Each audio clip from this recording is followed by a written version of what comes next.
My mum didn't care what I read as long as I was reading, unless it was Spider-Man comics.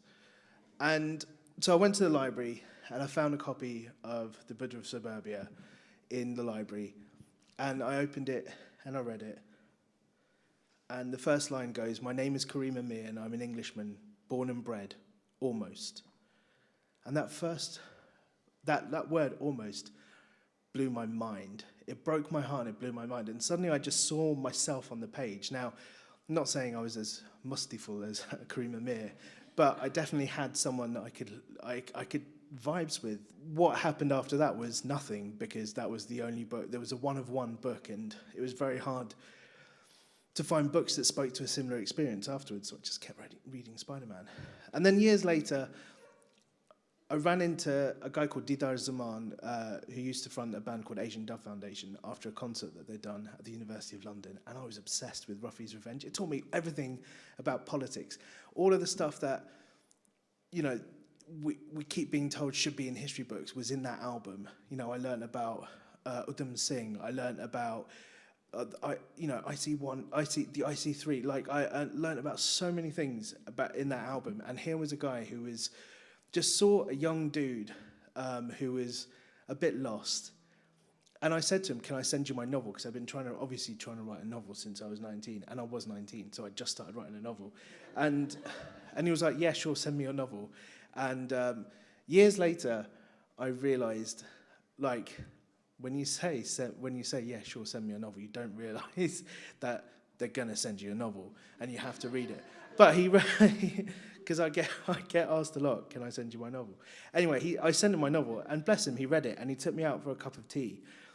And we were talking in this tea place in Green Street, and I was telling him about some poetry I'd been writing, and he said, "Show me your poetry." So I started reading it to him, because that's a weird thing to do, read something. And he said, that sounds like you're trying to rap. Come with me. So he took me to his home, to his little studio that he'd built in his home, and he put on some beats and he taught me to rap for like the rest of the afternoon. Again, that changed my life. So many people like that have just come into my lives, my lives. I am Hindu after all.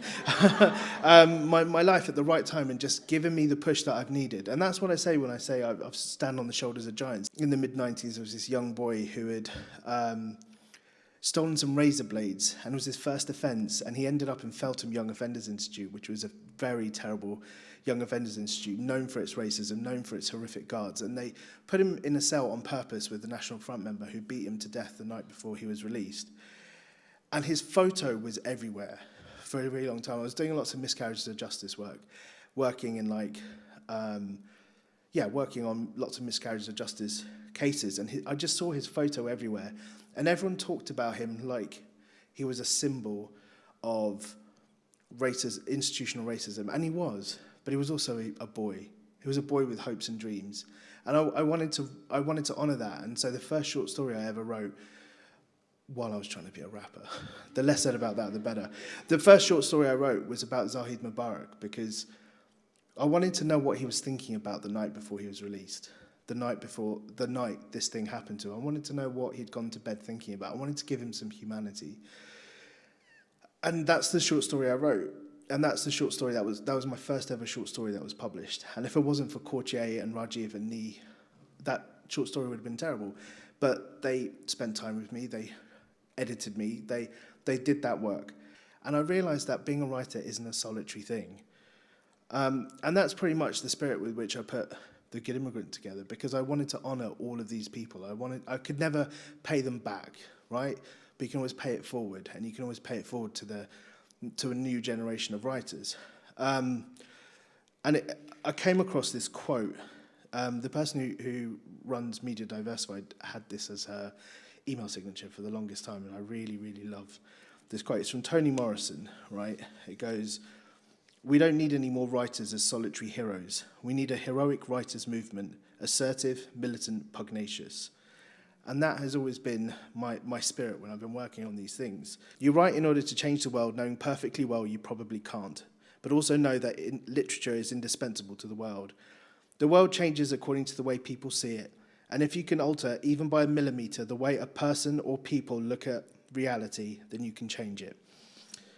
I love that quote.